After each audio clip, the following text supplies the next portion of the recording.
आज हम स्टार्ट करने वाले हैं इंडियन इकोनॉमिक डेवलपमेंट का एक बड़ा इंपॉर्टेंट चैप्टर जिसका नाम है एम्प्लॉयमेंट। इस पूरी वीडियो में हम जल्दी से एम्प्लॉयमेंट को कवर करेंगे बहुत अच्छे नोट्स के साथ और तरीके से आपको पूरी इसकी अंडरस्टैंडिंग हो जाएगी। कम वक्त में अच्छा कंटेंट हम कवर करने वाले हैं। सबसे पहले हम ये डिस्कस करते हैं कि वर्कर किसे कहा जाता है। देखो भाई, वर्कर उस इंडिविजुअल को कहा जाता है जो किसी भी तरह की इकोनॉमिक एक्टिविटी में बिजी है। सर इकोनॉमिक एक्टिविटी मतलब क्या? भाई अगर फार्मर है तो फार्मिंग में बिजी है, डॉक्टर है, इंजीनियर है, टेलर है, चार्टर्ड अकाउंटेंट है, कॉस्ट अकाउंटेंट है, कुछ भी करके पैसे कमा रहा है, इकोनॉमी में जीडीपी के अंदर कंट्रीब्यूट कर रहा है। तो अगर ऐसा पर्सन, कोई भी इंडिविजुअल जो किसी इकोनॉमिक एक्टिविटी के अंदर बिजी है और उसकी वजह से इकोनॉमी में वैल्यू एडिशन हो रहा है, उसकी वजह से इकोनॉमी में प्रोडक्शन हो रहा है, तो उसको हम वर्कर कहते हैं। ठीक है सर, समझ गए वर्कर की डेफिनेशन। कोई भी इंडिविजुअल जो किसी तरीके की इकोनॉमिक एक्टिविटी में बिजी है और उसकी वजह से इकोनॉमी में वैल्यू एडिशन हो रहा हो तो उसे वर्कर कहा जाता है। सर ये वर्कर कितने टाइप के होते हैं? देखो मैं आपको एक बात बता दूं, वर्कर्स को ना दो पार्ट में डिवाइड करते हैं हम। एक होते हैं सेल्फ एम्प्लॉयड और एक होते हैं हायर्ड। सर सेल्फ एम्प्लॉयड और हायर्ड में क्या फ़र्क है? देखो सेल्फ एम्प्लॉयड वो हैं जो अपने लिए काम कर रहे हैं, अपने लिए बिजनेस कर रहे हैं, किसी दूसरे के लिए काम नहीं कर रहा है। Who works in their own business, वो अपने ही बिजनेस में काम करते हैं। जैसे मैंने आपको ये फ़ोटो दिखा रखी है कि आप देख सकते हैं कि टी स्टॉल पर ये टी मेकर जो है ये चाय बना रहा है, अपने लिए काम कर रहा है। ठीक है ना। जैसे एक फार्मर है, वो अपनी फील्ड्स पर अपने लिए ही काम कर रहा है। एक टी सेलर है, वो टी स्टॉल पर चाय बना के लोगों को दे रहा है और अपने आप ही पैसा कमा रहा है। कोई एक ट्यूशन ट्यूटर है जो अपना खुद का पढ़ाकर बच्चों से पैसे अर्न कर रहा है। समझ में आती है बात, ये नहीं आती? एक डॉक्टर है, डॉक्टर लोगों को सर्विस प्रोवाइड कर कर उनसे फीस चार्ज कर रहा है।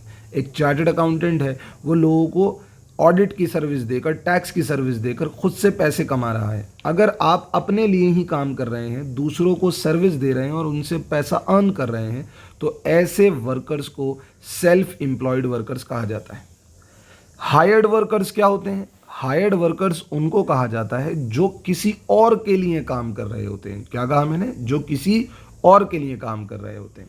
अब हायर्ड वर्कर भी दो कैटेगरी में आते हैं, एक आते हैं कैजुअल और एक आते हैं रेगुलर। अब कैजुअल वर्कर्स क्या होते हैं? ये ना बेटा डेली वेजर्स होते हैं। इनको ना रेगुलर एम्प्लॉयज़ की तरह ट्रीट नहीं किया जाता। इनको इसलिए हायर नहीं किया जाता कि ये रेगुलर एम्प्लॉयज़ बनकर रह जाएं। फॉर एग्जांपल आप यहाँ पर फोटो के अंदर देख सकते हैं कि ये दिहाड़ी मजदूर जो हैं, यानी ये जो डेली वेजर्स हैं, बेचारे मेहनत कर रहे हैं, इनके पास परमानेंट जॉब नहीं होती। अगर मान लीजिए कोई कंस्ट्रक्शन साइट बनने को आ गई तो इनको बुला लिया जाता है कि आइए वहाँ पर आपके लिए जॉब अवेलेबल है। जब तक वो कंस्ट्रक्शन साइट बनती रहेगी, जब तक इनके पास रोज़गार रहेगा। जैसे ही वो कंस्ट्रक्शन साइट कंप्लीट हो जाएगी तो फिर ये दोबारा से अनएम्प्लॉयड हो जाएंगे। तो ऐसे हायर्ड वर्कर्स को कैजुअल वर्कर्स कहा जाता है। लेकिन अगर जैसे कि कोई फैक्ट्री है, उस फैक्ट्री में कोई परमानेंट एम्प्लॉय काम कर रहा है, एक ऑफिस है, उस ऑफिस के अंदर डेस्क पे बैठकर एक परमानेंट एम्प्लॉय काम कर रहा है। जैसे मैंने आपको यहाँ पर फोटो शो की है, आप देख सकते हैं कि एक फैक्ट्री है कपड़े सीने वाली, वहाँ पर मशीनरी पर ये एम्प्लॉयज़ बैठे हुए हैं। तो इनको रेगुलर सैलरीड एम्प्लॉयज़ जो होते हैं, इन्हीं को रेगुलर वर्कर्स कहा जाता है। दे आर जनरली क्या होते हैं मेरे बच्चे? ये स्किल्ड वर्कर्स होते हैं। जैसे कि एक फैक्ट्री के अंदर एक इंजीनियर काम कर रहा है, तो ऐसे वर्कर्स को हम रेगुलर वर्कर्स कहते हैं। ठीक है, चलिए आगे बढ़ते हैं। अब हम कुछ टर्म्स का मीनिंग समझते हैं। Labour supply, labour force, work force, unemployment, participation rate. मैं इन कुछ टर्मिनोलॉजीज़ के आपको मतलब समझाने जा रहा हूँ, क्योंकि इनका मतलब समझ के हम आगे हमारे लिए चैप्टर पढ़ना क्या हो जाएगा? आसान हो जाएगा। सबसे पहले हम लेबर सप्लाई का मतलब समझते हैं। चले मैं आपको पहले एक एग्जाम्पल देता हूँ। मैंने किसी से कहा कि भाई देखो मैं आपको 10,000 रुपये पे करूँगा, आप बताएं आप मेरे लिए कितना काम करेंगे। वो बंदा कहता है भाई देखो वीक में 5 दिन काम करूँगा और पर डे 8 घंटे काम करूँगा। यानी मैंने उसको जो वेज रेट प्रोवाइड किया उस वेज रेट पर वो मेरे लिए 5 दिन और रोज़ के 8 घंटे, यानी देखा जाए तो एक हफ्ते में 40 घंटे मेरे लिए काम करने के लिए तैयार है। और मेरे बच्चे, इसी को कहा जाता है लेबर सप्लाई। लेबर किसी इंसान को नहीं कहते, लेबर तो वर्कर की सर्विस को कहते हैं। काम करने वाला वर्कर है, और वो जो आपको अब अपनी सर्विस प्रोवाइड कर रहा है उसी को लेबर कहा जाता है। और लेबर सप्लाई से मुराद है कि अगर आप किसी को कोई वेज रेट प्रोवाइड कर रहे हैं और वो उस वेज रेट के कॉरेस्पॉन्डिंग जितना काम, अमाउंट ऑफ लेबर, जितना काम वो वर्कर करने के लिए राज़ी है, वो वर्कर करने के लिए ऑफ़र कर रहा है, उसी को लेबर सप्लाई कहा जाता है। लेबर किसी पर्सन को नहीं, उस वर्कर के अमाउंट ऑफ लेबर को कहते हैं, कितना वो काम आपके लिए करने के लिए तैयार है। होप सो आपको मेरी बात समझ आई हो। लेबर फोर्स, भाई देखो, लेबर फोर्स ये होते हैं वर्कर्स, इन्हें कहा जाता है number of workers willing to work. जो वर्कर काम करना चाहते हैं उनको टोटल इकट्ठा कर लो तो वो लेबर फोर्स कहलाते हैं। जैसे अगर आपकी 145 करोड़ की आबादी है और 80 करोड़ लोग काम करना चाहते हैं तो टोटल पॉपुलेशन में 80 करोड़ आपके देश की लेबर फोर्स हो गई। ठीक है सर। अब अगला वर्ड आता है work force. Sir work force किसे कहा जाता है? Number of persons who are actually working.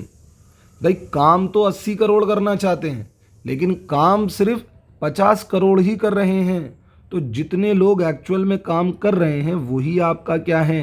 Work force हैं। ओके सर, बात बिल्कुल समझ आ गई। सर अनएम्प्लॉयमेंट क्या होता है? भाई ये वो लोग हैं जो काम तो करना चाहते हैं लेकिन इनके पास काम है नहीं। Number of person not working but are willing to work. अब मैं आपको एक चीज़ समझाता हूँ, बहुत ध्यान से सुनिए। चलिए सुने मेरी बात। मान लेते हैं आपके देश में 100 लोग रहते हैं, तो ये हुई आपकी पॉपुलेशन। इसमें से 80 लोग काम करना चाहते हैं, ये हुई आपकी लेबर फोर्स।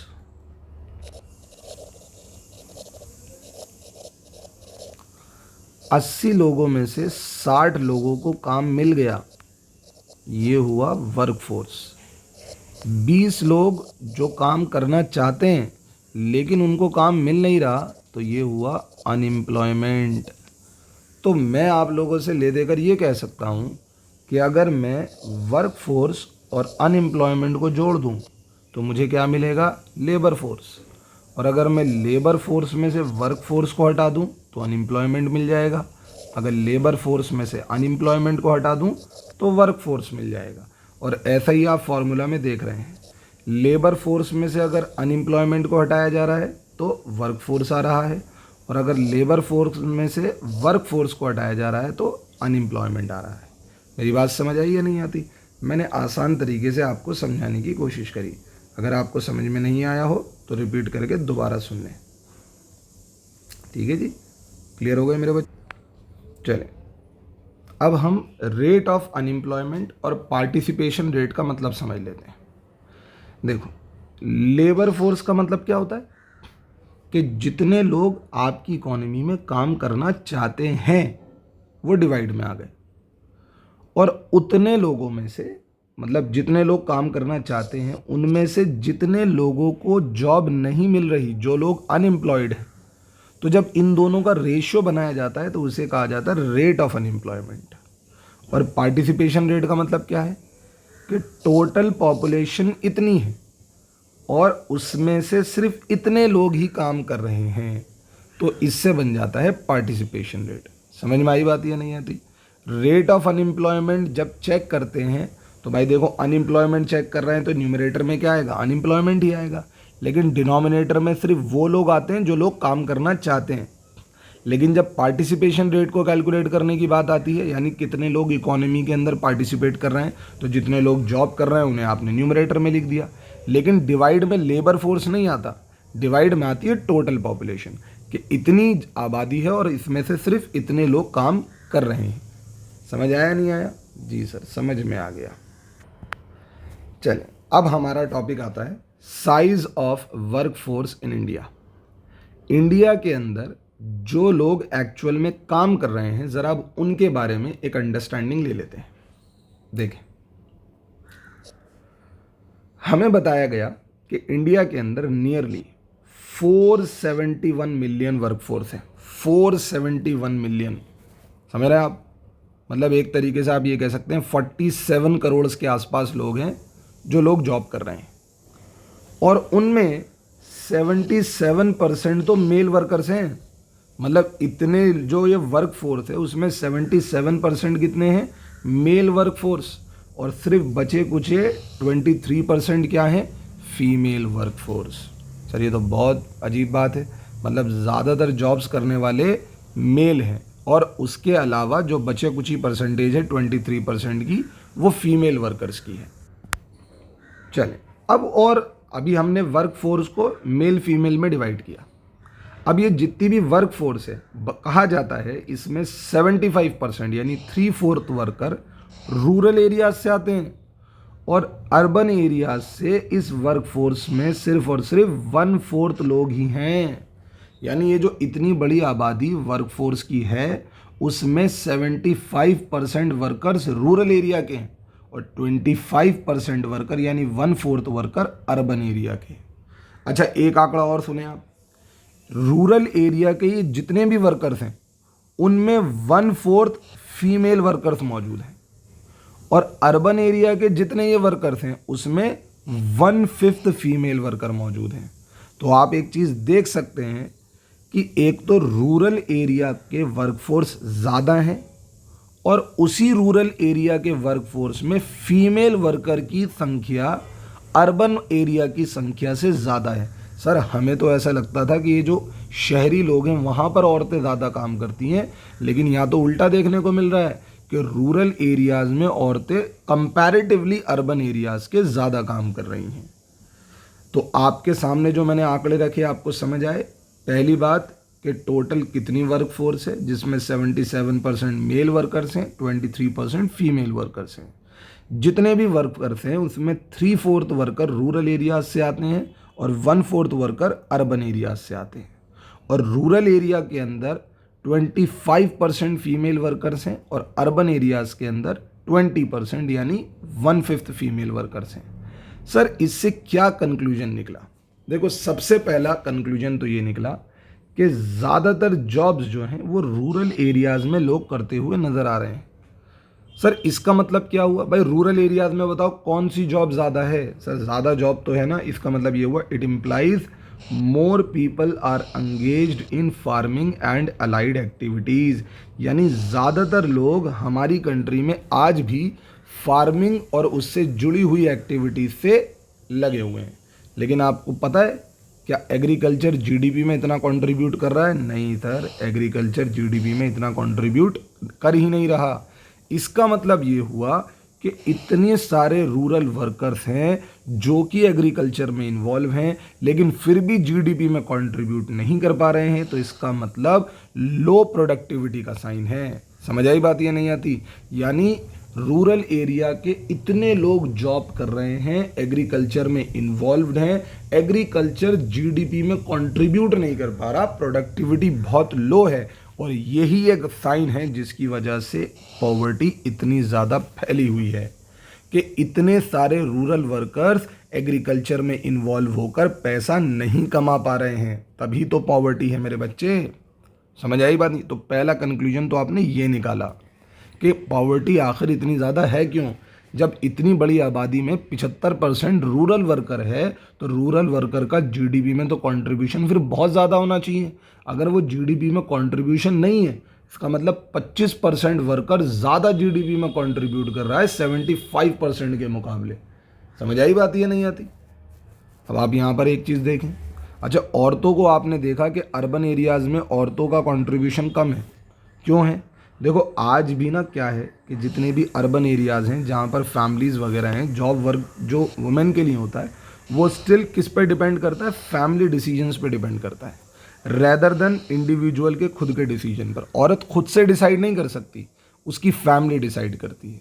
चलो, जब तक वो अपने माँ बाप के घर पर है तब तक तो शायद वो डिसीजन खुद से ले भी ले, लेकिन एक बार अगर उसकी शादी हो जाए तो फिर हस्बैंड और उसकी फैमिली के डिसीजन पर डिपेंड करता है कि वो जॉब करेगी या नहीं करेगी। अगर आपने मिसेज मूवी देखी है तो आपको मेरी बात समझ में आ रही होगी।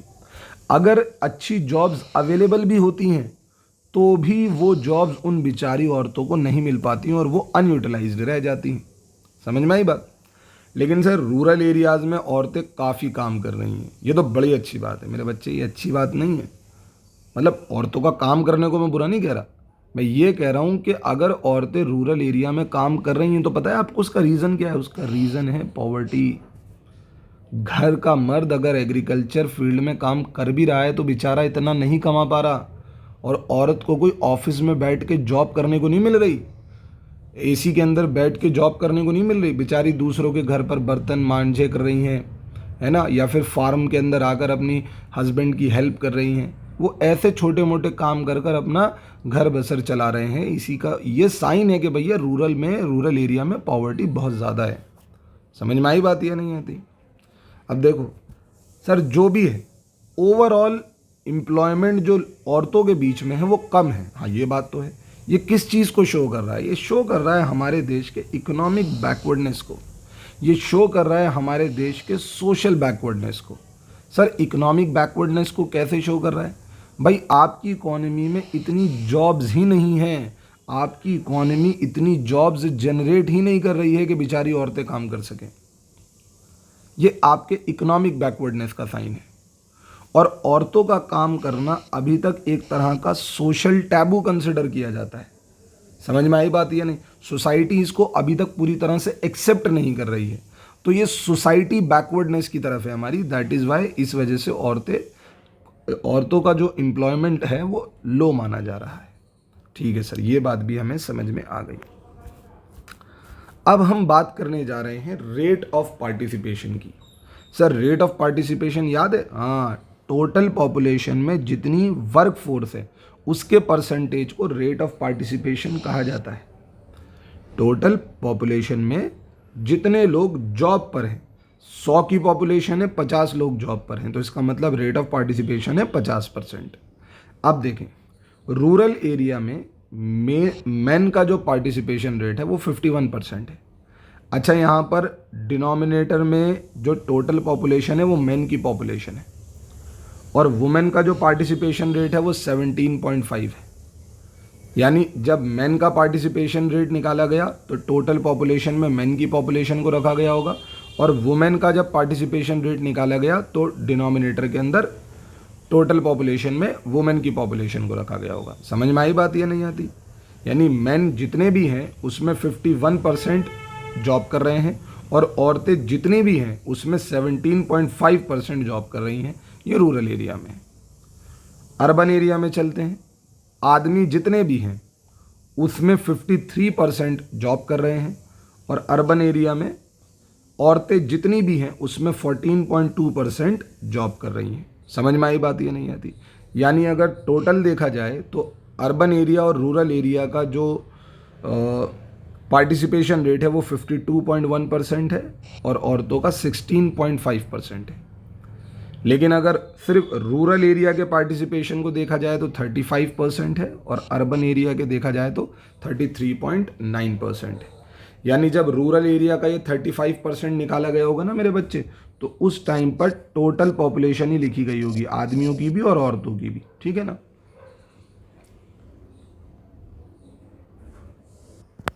अब ये डेटा एनालाइज कर कर आपको किस चीज़ का अंदाज़ा हुआ? क्या मुझे ये डेटा याद करना है? बिल्कुल याद नहीं करना। बस इस डेटा को पढ़कर हमें कुछ चीज़ें एनालाइज करनी है। जैसे कि सबसे पहला हाई डिपेंडेंसी रेशियो। पहली बात, सर आप चाहे रूरल एरिया देख लो या अर्बन एरिया देख लो, आपको वुमेन का पार्टिसिपेशन रेट कम नज़र आएगा। अगर वो ज़्यादातर जॉब कर ही नहीं रही तो इसका मतलब वो अपने घर के मर्द पर क्या है? डिपेंडेंट है, बहुत ज़्यादा डिपेंडेंट है। अब आप मेन का पार्टिसिपेशन रेट देख लो, 51.7, 53। सर घर का मर्द तो काम कर रहा है ज़्यादा, तो फिर भी ये परसेंटेज इतनी कम क्यों है? क्योंकि घर के मर्दों में बच्चे भी आते हैं और बूढ़े भी आते हैं।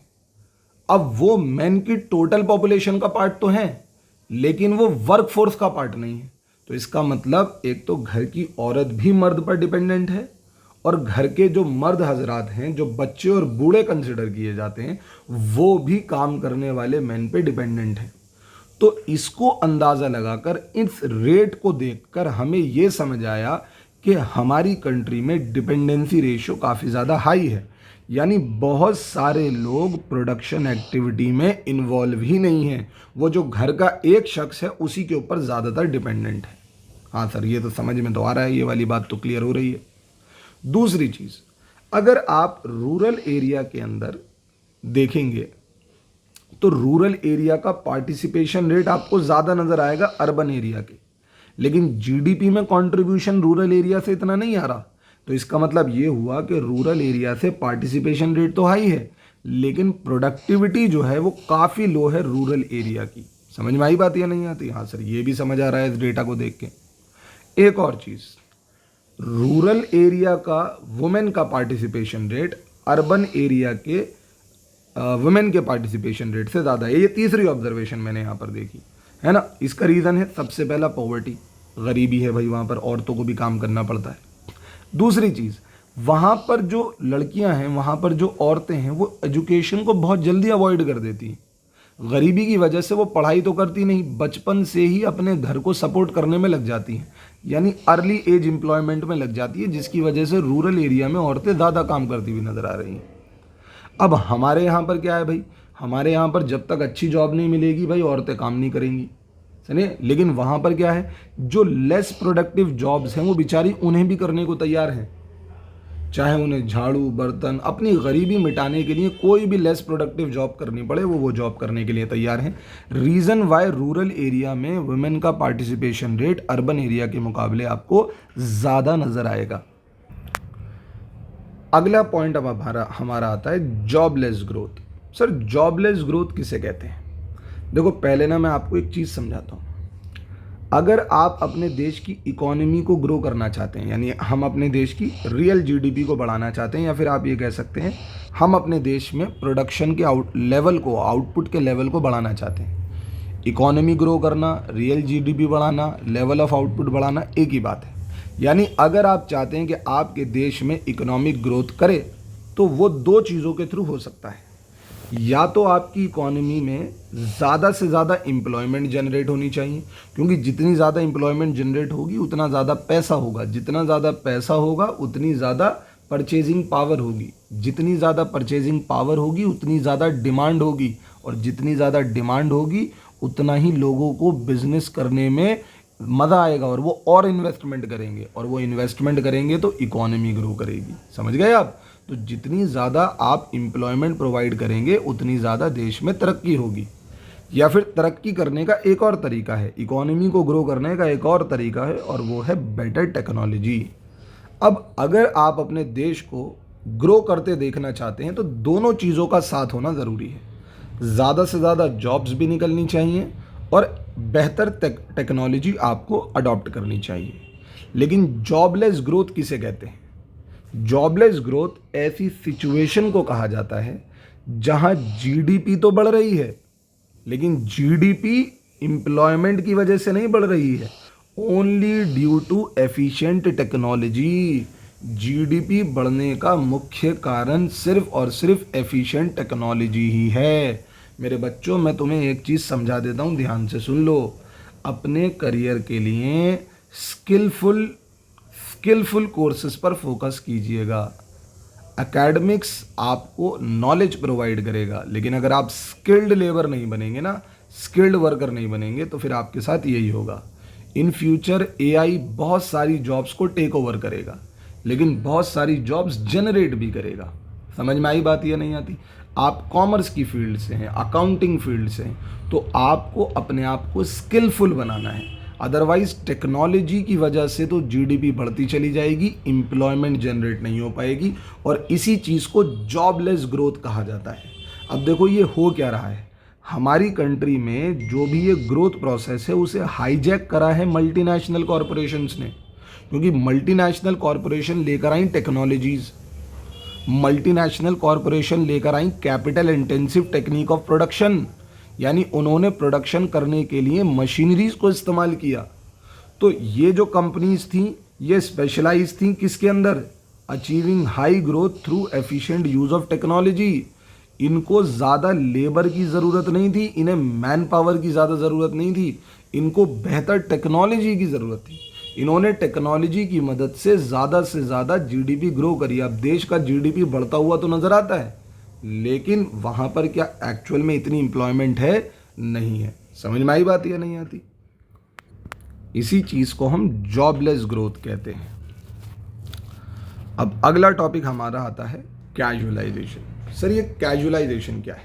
देखो मैंने आपको एक चीज़ बताई थी, ये जितने भी हायर्ड वर्कर्स होते हैं ना, हायर्ड वर्कर्स, ये दो तरीके के होते हैं, या तो डेली वेजर्स होते हैं या फिर रेगुलर एम्प्लॉयज़ होते हैं। अब बताऊं क्या हो रहा है, ज़्यादातर लोग ना रेगुलर एम्प्लॉयज़ से कैजुअल वर्कर्स में कन्वर्ट हो रहे हैं, और ये जो कैजुअल वर्कर्स की संख्या जो बढ़ती चली जा रही है ना, डेली वेजर्स की जो संख्या बढ़ती चली जा रही है, इसी को कैजुअलाइजेशन कहा जाता है। देखिए पढ़िए डेफिनेशन कितनी आसान लिखवाई है। Increase in the percentage of casually hired workers. ये जो कैजुअली हायर्ड वर्कर्स हैं, जो इनकी परसेंटेज बढ़ती चली जा रही है, यानी आपका जो टोटल वर्क फोर्स है इसमें कैजुअली हायर्ड वर्कर्स की परसेंटेज जो बढ़ती चली जा रही है, उसी को कैजुअलाइजेशन कहा जा रहा है। अब देखो इसका एक बेहतरीन एक स्टोरी है, आप इसे कॉजेज ऑफ इंक्रीजिंग कैजुअलाइजेशन भी कह सकते हो।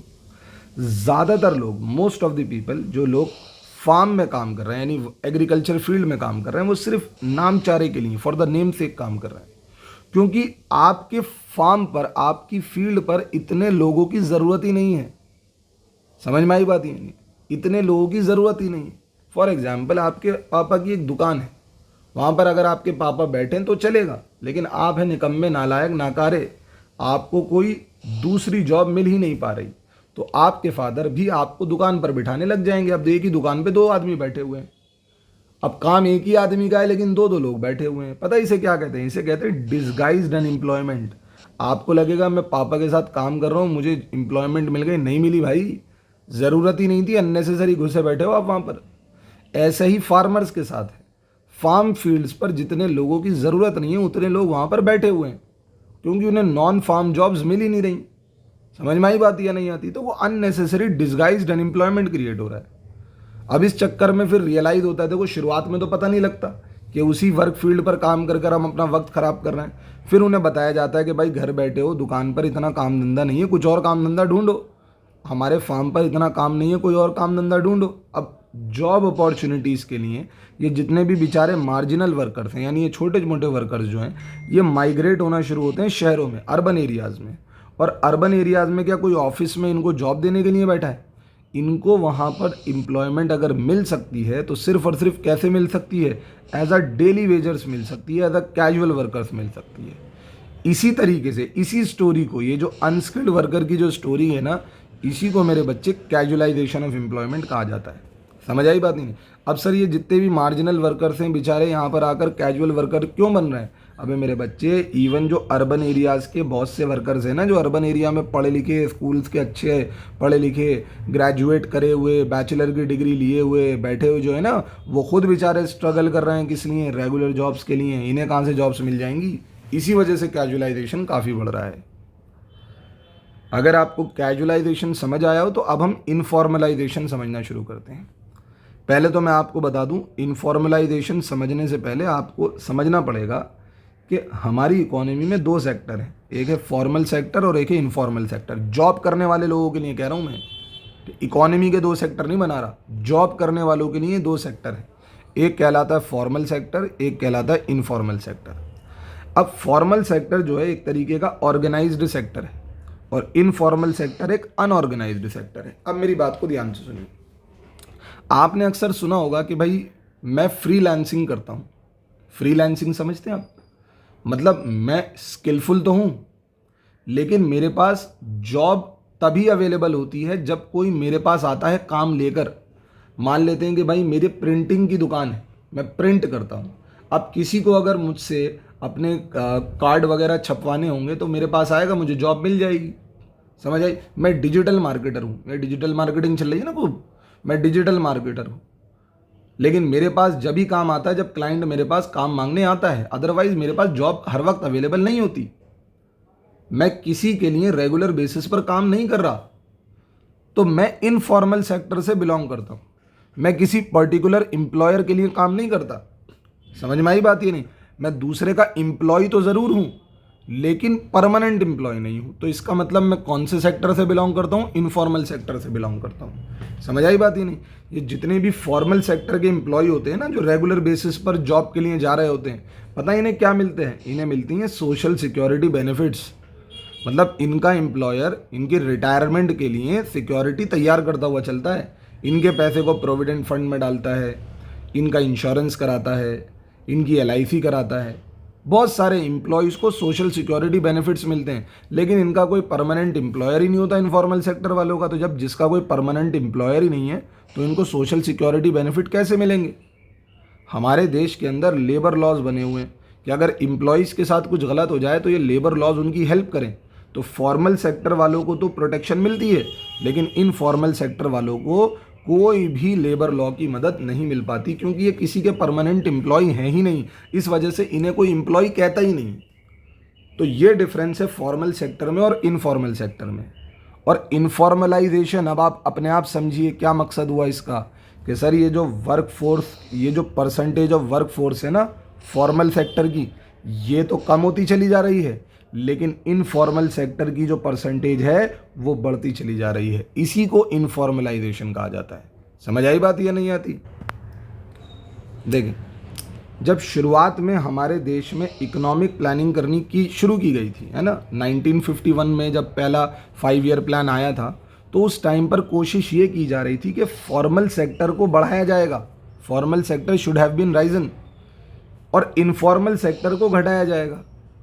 लेकिन जैसे 1991 के अंदर हमने अपने न्यू इकोनॉमिक रिफॉर्म्स लेकर आए, यानी इकोनॉमिक प्लानिंग को हमने चेंज किया। 1951 में इकोनॉमिक प्लानिंग किसी और तरीके से चल रही थी, लेकिन 1991 के अंदर जब नए इकोनॉमिक रिफॉर्म्स आए, LPG आया, लिबरलाइजेशन, प्राइवेटाइजेशन, ग्लोबलाइजेशन, तो उसने हमारी इकोनॉमी के स्ट्रक्चर को चेंज कर दिया। पहले हम सोशलिस्ट इकोनॉमी लगा करते थे, लेकिन जैसे 1991 के अंदर प्राइवेटाइजेशन आ गया, ग्लोबलाइजेशन आ गया, लिबरलाइजेशन आ गया, तो हम सोशलिस्ट इकोनॉमी से ज़्यादा मार्केट इकोनॉमी लगने लग गए। और इसी चीज़ ने इनफॉर्मलाइजेशन को ट्रिगर कराया मेरे बच्चे। सर इनफॉर्मलाइजेशन को ट्रिगर कैसे किया? देखो मैं आपको एक बात बताता हूँ। मान लें अगर आप एक मार्केट इकोनॉमी है तो आप डिमांड एंड सप्लाई के हिसाब से चलेंगे, आप मार्केट फोर्सेस को फॉलो करेंगे। मतलब ऐसा है कि आप, पहले तो क्या होता था, किसी को अगर जॉब मिल गई सरकारी महकमे में तो अब वो परमानेंट जॉब करता ही रहेगा, चाहे उसकी ज़रूरत हो या ना हो।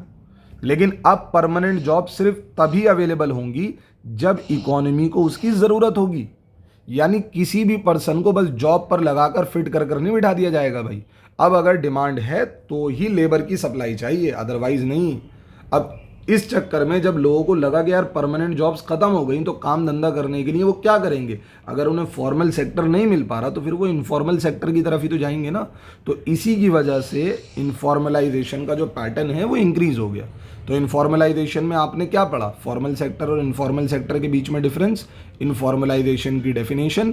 और मैंने आपको पहले क्या बताया कि जब शुरुआत में इकोनॉमिक प्लानिंग हो रही थी तो फॉर्मल सेक्टर बढ़ना चाहिए था, इनफॉर्मल सेक्टर घटना चाहिए था। लेकिन 1991 के अंदर जब नए इकोनॉमिक रिफॉर्म्स आए तो उसने इनफॉर्मलाइजेशन को ट्रिगर किया। क्योंकि अगर आप अपनी इकोनॉमी को एक मार्केट इकोनॉमी बनाएंगे तो मार्केट इकोनॉमी तो मेरे बच्चे मार्केट फोर्सेस को फॉलो करती है, और परमानेंट जॉब्स तभी अवेलेबल हो पाएंगी इकोनॉमी में जब इकोनॉमी डिमांड करेगी।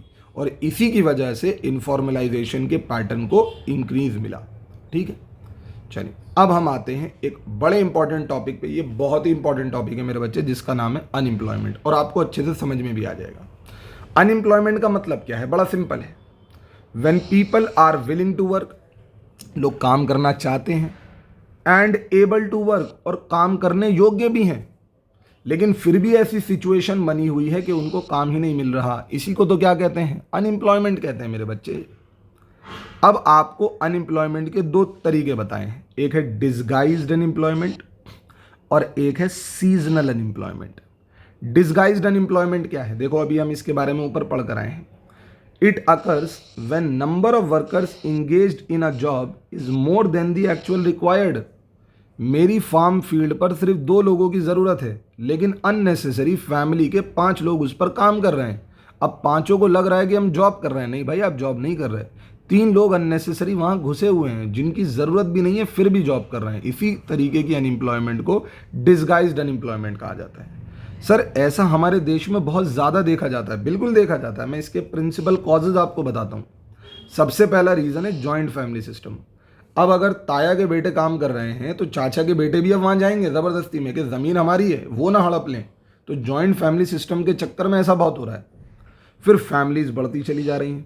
अब जब फैमिलीज बढ़ती चली जा रही हैं, पहले एक फार्म फील्ड थी, घर में 2 बच्चे थे, तो ठीक है, दोनों के लिए वो फार्म फील्ड इनफ थी। अब 5, 6, 7, 8 बच्चे हो जाएंगे तो 7, 8 लोगों के लिए वो फार्म फील्ड इनफ नहीं होगी, और फिर सब वहाँ पर आकर काम करेंगे तो आप अननेसेसरी आप डिसगाइज्ड अनएम्प्लॉयमेंट क्रिएट कर रहे हैं। ठीक है सर, समझ गए, डिसगाइज्ड अनएम्प्लॉयमेंट है, कहीं बाहर जाकर दूसरी जगह काम कर लेते हैं तो दूसरी जगह पर जॉब अपॉर्चुनिटीज़ नहीं है। एग्रीकल्चर के बाहर आपको जॉब अपॉर्चुनिटीज़ नज़र नहीं आ रही, तो इस वजह से डिसगाइज्ड अनएम्प्लॉयमेंट क्रिएट हो रही है। ठीक है मेरे बच्चे, अब आते हैं हम सीजनल अनएम्प्लॉयमेंट में। देखो होता क्या है, एग्रीकल्चर एक ऑफ सीजन, मतलब आपको मालूम होना चाहिए कि ये जो एग्रीकल्चर है ना, ये एक तरीके की सीजनल ऑक्यूपेशन है। यहाँ पर लिखा हुआ भी है मैंने, एग्रीकल्चर एक तरह का सीजनल ऑक्यूपेशन है। अब जब भी ऑफ सीजन आता है, often the farm workers are out of the job. अब जैसे ही ऑफ सीजन आया तो फार्म वर्कर जो है वो क्या हो गए भाई, जॉब आउट ऑफ जॉब हो गए। तो इससे क्या होता है, सीजनल अनएम्प्लॉयमेंट क्रिएट होती है, क्योंकि एग्रीकल्चर एक सीजनल ऑक्यूपेशन है। अब ऐसा नहीं है कि बस एग्रीकल्चर के अंदर ही आपको सीजनल ऑक्यूपेशन मिलेगा, बहुत से सीजनल ऑक्यूपेशन होते हैं। अब जैसे गर्म कपड़े बेचने वाले, कंबल लिहाफ बेचने वाले, सर्दियों के अंदर ही इनका बिजनेस चलता है।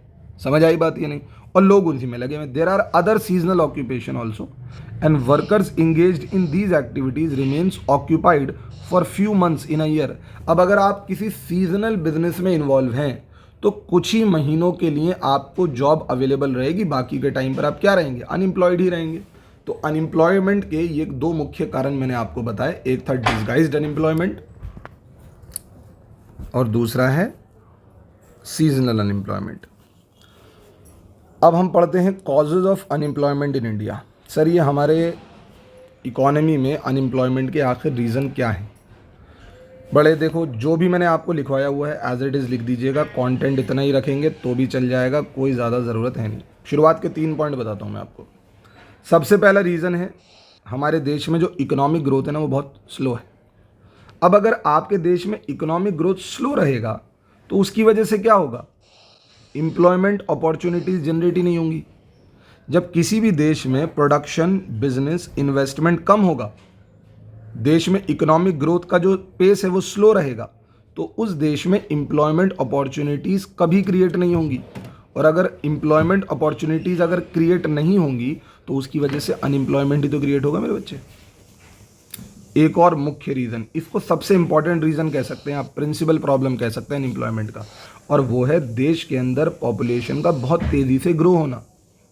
अगर किसी देश में जॉब्स हैं लिमिटेड और पॉपुलेशन बहुत तेज़ी से ग्रो कर रही है, तो मेरे बच्चे आप एक तरीके से इकोनॉमी पे क्या कर रहे हैं, बर्डन क्रिएट कर रहे हैं। ये दूसरा रीज़न हुआ अनएम्प्लॉयमेंट का। इकोनॉमिक ग्रोथ स्लो है, पॉपुलेशन तेज़ी से ग्रो कर रही है। तीसरा रीज़न, सर हमारे देश में ना सेविंग्स और इन्वेस्टमेंट ये बड़ी कम है। अगर लोग सेव करते हैं तो अपने घरों में सेव कर लेते हैं। अब घर में पैसा सेव करोगे बेटा, किसी के काम नहीं आने वाला। बैंक में सेव नहीं हो रहा, फाइनेंशियल मार्केट में सेव नहीं हो रहा। अगर आप पैसा बैंक में सेव करते हैं ना, बैंक आपके पैसे को लोन के फॉर्म में किसी दूसरे को दे देता है, बिजनेस को दे देता है, और आपका वो पैसा किसी दूसरे के बिजनेस में काम आ जाता है। समझ में आई बात ही नहीं। और फिर उस पैसे को इस्तेमाल करके, इन्वेस्ट करके वो मार्केट में ग्रो करता है, बिजनेस क्रिएट करता है, और एक बिजनेस जब क्रिएट होता है तो उससे कई जॉब्स क्रिएट होती हैं। अब हमारी इकोनॉमी में सेविंग्स और इन्वेस्टमेंट दोनों लो हैं। अगर ये दोनों लो रहेंगी तो उससे क्या होगा, कैपिटल की स्केर्सिटी रहेगी, जिसकी वजह से इन्वेस्टमेंट कम रहेगी इकोनॉमी में, और इन्वेस्टमेंट कम होने की वजह से एम्प्लॉयमेंट अपॉर्चुनिटीज़ रिड्यूस हो जाएंगी। ठीक है मेरे बच्चे, बात समझ में आई बात या नहीं आती? हाँ जी सर, समझ में आई। देखो आपको मैं बताता हूँ, आपको क्या रखना है, जीपीआई याद रखना है। GPI या फिर GPI आप याद ना रख सकें ना, आप GPS याद रखें। वैसे GPS आप याद रख सकते हैं ना, GPS एक तरीके की टेक्नोलॉजी है, यूज़ होती है। G for growth, P for population और S फॉर सेविंग। अगर आपको ये 3 याद रहेंगे ना तो आपको 5 पॉइंट इजीली याद रहेंगे, ठीक है ना। हाँ, GPS याद रखेंगे। सर आगे 2 पॉइंट और भी तो हैं। अरे 2 पॉइंट और याद रखने की ज़रूरत नहीं है, क्योंकि ये दोनों पॉइंट अभी हम ऊपर पढ़ कर आए हैं अनएम्प्लॉयमेंट में। सबसे पहला जॉइंट फैमिली सिस्टम, वही वाली बात कि फैमिली मेंबर जो हैं वो कॉमन एग्रीकल्चर लैंड पर काम कर रहे हैं, इस बात को इग्नोर करते हुए कि रिक्वायरमेंट है भी या नहीं, जिसकी वजह से डिस्गाइज्ड अनएम्प्लॉयमेंट क्रिएट होता है। अभी हम ऊपर पढ़ चुके हैं। फिर दूसरा, एग्रीकल्चर एक सीजनल ऑक्यूपेशन है और इसका कंटेंट हम यहाँ पे भी लिख चुके हैं, ठीक है ना। तो ये 2 पॉइंट अगर तुम्हें याद हैं, टाइप ऑफ अनएम्प्लॉयमेंट याद है, तो टाइप ऑफ अनएम्प्लॉयमेंट ही आपके कॉजेज ऑफ अनएम्प्लॉयमेंट में लिखे जा सकते हैं। अब लास्ट में आ जाते हैं हमारे कुछ ऐसे इनिशिएटिव जो गवर्नमेंट ने लिए हैं ताकि अनएम्प्लॉयमेंट को ख़त्म किया जा सके। मैंने यहाँ पर उन इनिशिएटिव्स के नाम लिखे, ठीक है ना। पहले मैं ज़रा ऐसे इनिशिएटिव्स के नाम डिस्कस कर लेता हूँ जो बीजेपी गवर्नमेंट के आने से पहले से चल रहे हैं, जिसमें सबसे पहला नाम आता है Mahatma Gandhi national rural employment guarantee act, MNREGA. इसका नाम आपने सुना होगा। Mahatma Gandhi national rural employment guarantee act, ये एक तरीके का कानून है जो रूरल एरियाज़ में एम्प्लॉयमेंट प्रोवाइड करने की गारंटी देता है। इसको लॉन्च किया गया था 2005 में, ठीक है, जब कांग्रेस की गवर्नमेंट हुआ करती थी। और इस कानून के तहत ये बात थी कि कम से कम 100 दिनों के लिए मिनिमम पीरियड ऑफ 100 डेज लोगों को कुछ ना कुछ मिनिमम वेज ऑफर की जाएंगी, लेकिन उनको वो जॉब दी जाएगी, फ्री में पैसे नहीं बांटे जाएंगे, जॉब दी जाएगी। तो इसे कहा जाता है मनरेगा, ठीक है। ये पहले से थी। एक और का नाम हम डिस्कस कर लेते हैं। हाँ जी, दीनदयाल अंत्योदया योजना। एक तरीके से ये नेशनल अर्बन लिवलीहुड मिशन था, ठीक है ना, नेशनल अर्बन लिवलीहुड मिशन। इसको हम डे नुलुम भी कहते हैं। पहले इसको हम NRLM के नाम से जानते थे, ये पहले से इसका नाम चेंज कराया इन्होंने। असल में इस योजना का जो पर्पस था वो था पॉवर्टी को रिड्यूस करना। सिर्फ पॉवर्टी को रिड्यूस नहीं करना मेरे बच्चे, जो अर्बन एरियाज है ना, रूरल एरिया में तो आपको लगता है पॉवर्टी है, लेकिन मैं आपको बता दूं अर्बन एरिया में भी बहुत से पुअर हाउस होल्ड हैं जहाँ पर पॉवर्टी नाम की चीज़ है और वहाँ पर बड़ी वल्नरेबिलिटी है। वल्नरेबिलिटी समझते हैं आप? आज पैसे हैं कल को नहीं है। तो सरकार चाहती थी कि ये जो अर्बन पुअर हाउस होल्ड है ना, वहाँ पर पॉवर्टी और इस वल्नरेबिलिटी को ख़त्म किया जाए। सर कैसे? उनको सेल्फ एम्प्लॉयमेंट प्रोवाइड की जाए, उनको skilled veg employment opportunities provide की जाए। स्किल्ड वेज एम्प्लॉयमेंट, समझते हैं आप मेरी बात? जैसे किसी को भाई AC की सर्विस करने का मिस्त्री बना दिया इन्होंने, है ना, आपको स्किल्ड वेजेस प्रोवाइड कर दी। तो इस तरीके से काम कराकर कि लोगों को ना छोटे मोटे स्किल्ड काम सिखाओ, जिससे वो क्या कर सकें, अपने लिए एम्प्लॉयमेंट जनरेट कर सके। तो 2 योजना मैंने आपके साथ डिस्कस कर ली। एक थी दीनदयाल अंत्योदया योजना और एक थी Mahatma Gandhi national rural employment guarantee act. ये पहले से ही चल रही थी, लेकिन उसके बाद जब मोदी जी आए तो मोदी जी के आने के बाद बहुत नई योजनाएं शुरू की गई। पुरानी योजनाएं भी थी, उनको बंद कर दिया गया और नई योजनाओं को नए नाम के साथ शुरू कर दिया गया। समझ में आई? मैं ज़रा सीक्वेंस में लेकर चलूँगा। सबसे पहले प्रधानमंत्री मुद्रा योजना। प्रधानमंत्री मुद्रा योजना 8 अप्रैल 2015 इसे प्रधानमंत्री जी ने ही लॉन्च किया। मकसद था 10 लाख रुपए तक का लोन प्रोवाइड करना छोटे बिजनेसेस को। छोटे बिजनेसेस ग्रो इसलिए नहीं कर पाते क्योंकि उनके पास कैपिटल नहीं होती। तो इन्होंने, मुद्रा का मतलब क्या होता है? मनी। इन्होंने कहा कि इन छोटे बिजनेसेस को 10 लाख रुपए तक का लोन दिया जाए कम ब्याज के ऊपर। चाहे वो एक, जैसे कॉरपोरेट तो बड़े बिजनेसेस को कहते हैं, इन्हें नॉन कॉरपोरेट कहा जा रहा है, नॉन फार्म एंटरप्राइजेज, है ना। फार्म एंटरप्राइजेज के लिए, फार्मर्स के लिए तो ऑलरेडी रूरल एरियाज में लोन्स मिल ही रहे हैं। तो जो छोटे बिजनेसेस हैं, नॉन कॉरपोरेट हैं, नॉन फार्म एंटरप्राइजेज हैं, इन्हें 10 लाख रुपए तक का लोन दिया जाए। तो 2015 के अंदर, 2014 के अंदर बीजेपी गवर्नमेंट बनी थी और 2015 के अंदर ही इस प्रधानमंत्री मुद्रा योजना को लॉन्च किया गया। अच्छा, प्रधानमंत्री जी जो है ना, वो ये कहते आए हैं कि भाई देखो, हमें ना कौशल विकास लेकर आना है। कौशल विकास यानी लोगों को विकसित करना है, उनके अंदर स्किल्स जनरेट करके। तो मोदी जी ने क्या किया, उनकी एक मिनिस्ट्री है, ministry of skill development and entrepreneurship. इस मिनिस्ट्री ने एक बड़ी इंपॉर्टेंट स्कीम शुरू करी और इस स्कीम का पर्पस ये था कि आजकल का जो यूथ है ना, उसको बताया जाए कि भैया ये बीए, एमए ऐसे कोर्सेज आप कर रहे हैं, बहुत अच्छी बात है, लेकिन क्या इनसे आपकी स्किल ट्रेन हो रही है? क्या आप आज की जो इंडस्ट्रीज़ की डिमांड है, क्या आप उसके अकॉर्डिंग अपने आप को ट्रेन कर रहे हैं? तो प्रधानमंत्री कौशल विकास योजना का पर्पस ये था कि आज के यूथ को इनेबल करो कि वो क्या करे, इंडस्ट्रियल रेलेवेंट स्किल्स सीखे, उसके अंदर ट्रेनिंग करे और उसको स्किल्स सिखाओ ताकि उसे सर्टिफिकेशन भी दो, ताकि आज का यूथ स्किलफुल बने। तभी मैं आपसे कहता हूँ कि ऐसी चीज़ों में इन्वॉल्व हो जो आपको स्किल्स आपके अंदर जनरेट करके दें। समझ में आई बात या नहीं आती? ठीक है सर। और जिनके लिए डेट्स बात करा रहा हूँ, बस उनकी ही डेट्स आपको लिखनी है, ठीक है। अब आते हैं हम 2016 की प्रधानमंत्री रोजगार प्रोत्साहन योजना। प्रोत्साहन का मतलब होता है अप्रिशिएट करना। इसे 1 अप्रैल 2016 को लॉन्च किया गया। इस योजना का पर्पस था ज़्यादा से ज़्यादा एम्प्लॉयमेंट जनरेट हो। सर, एम्प्लॉयमेंट ज़्यादा से ज़्यादा जनरेट कैसे होती है, मैं आपको बताता हूँ। मान लो मैं एक बिज़नेस चला रहा हूँ, मुझसे कहा कि भाई कम से कम 14-15 वर्कर्स रखो आप अपने पास। मैंने कहा देखो सर, 14-15 वर्कर्स की ज़रूरत तो खैर है मुझे, लेकिन आपकी जो ये सरकार है ना, ये कहती है सैलरी दो, सैलरी के बाद कहती है कि ये जो एम्प्लॉय तुम्हारे पास काम कर रहे हैं, इनके लिए प्रोविडेंट फंड में पैसा भी जमा करो। यार, मैं 15-20 एम्प्लॉय रखकर उनको नॉर्मल सैलरी तो दे दूंगा, लेकिन ये जो तुम्हारे लेबर लॉ बने हुए हैं कि इनके लिए प्रोविडेंट फंड में पैसा जमा करो, भाई ये हमारे बस की नहीं है। हम एम्प्लॉय रखकर अपने ऊपर ये अननेसेसरी खर्चा नहीं बढ़ा सकते। तो सरकार ने कहा भाई नहीं, जॉब्स दो तुम, हम तुम्हें सपोर्ट करते हैं। कैसे सपोर्ट करेगी government? Government was to bear the burden employers EPF contribution. EPF का मतलब होता है एम्प्लॉयज़ प्रोविडेंट फंड।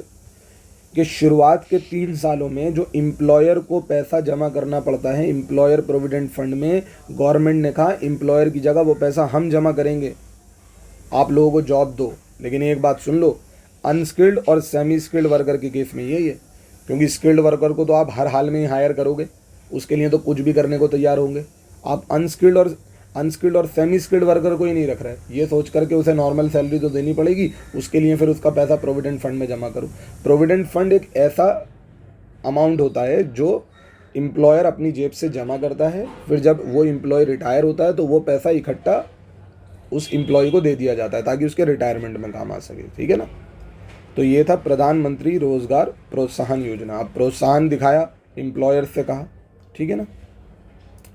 चलें, अब देखो ये जो 2 योजनाएं और मैं डिस्कस करने वाला हूँ, ये 2020 के अंदर आई थी। सबसे आखिरी में इनको मैं डिस्कस कर रहा हूँ। ये 2020 में आई थी। 2020 में आपको पता होगा कोविड-19 पेंडेमिक की वजह से लोग परेशान थे। एक का नाम है आत्मनिर्भर भारत रोजगार योजना। बड़ा आपने इसका मीम्स वगैरह सुने होंगे, आत्मनिर्भर भारत, आत्मनिर्भर भारत। इसे लॉन्च किया गया था 2020 में। इसका पर्पस भी यही था कि लोगों को एम्प्लॉयमेंट प्रोवाइड की जाए और जिन लोगों ने एम्प्लॉयमेंट जिनकी चली गई है ड्यूरिंग दी कोविड-19, उनको एम्प्लॉयमेंट दी जाए, उनको सपोर्ट किया जाए, उनको आत्मनिर्भर बनाया जाए कि खुद का बिजनेस करके वो अपने आप को ग्रो करें। एक था प्रधानमंत्री गरीब कल्याण, कल्याण कहने का मतलब होता है विकास करना, गरीब कल्याण रोजगार अभियान, इसका नाम अभियान है। ये 125 दिन का अभियान था। इसे भी 2020 में लॉन्च किया गया था। अब आपको मालूम होगा बहुत से लोग जो शहरों में रह रहे थे, माइग्रेंट वर्कर थे, दूसरी जगह से माइग्रेट होकर दिल्ली में, बेंगलोर में, सिटीज़ में रह रहे थे। अब जैसी लॉकडाउन लगा उनके पास रहने के लिए घर नहीं था। अब वो जो माइग्रेंट वर्कर थे, बसेस चल नहीं रही थी, वो रोज़ बसेस के थ्रू एक सिटी से दूसरे स्टेट में ट्रैवल करते थे, तो वो बेचारे शहरों से पैदल चलते हुए कहाँ पहुँचे थे, अपने घर पहुँचे थे, लंबा लंबा सफ़र तय करके पहुँचे थे और उनका कोई ध्यान रखने वाला नहीं था। तो ये 125 दिन का अभियान चलाया गया था जिसने एक इशू को एड्रेस किया था कि ये जो रिटर्नी हैं, जो माइग्रेंट वर्कर हैं, जो कोविड-19 के तहत इधर उधर बेचारे भटकते फिर रहे थे, उन लोगों के लिए, उनके इशू को एड्रेस करने के लिए ये अभियान चलाया गया था। It was launched to provide immediate employment, कि उन लोगों को इमीडिएट एम्प्लॉयमेंट प्रोवाइड की जाए, उनका लिवलीहुड उनको जल्दी से जल्द प्रोवाइड किया जाए। मेरे बच्चे, अगर आपको तरीके से ये पूरी वीडियो समझ में आई हो तो प्लीज़ इसको लाइक कीजिएगा, अपने दोस्तों के साथ शेयर कीजिएगा, ठीक है, और चैनल को ज़रूर सब्सक्राइब कीजिएगा। Thank you so much.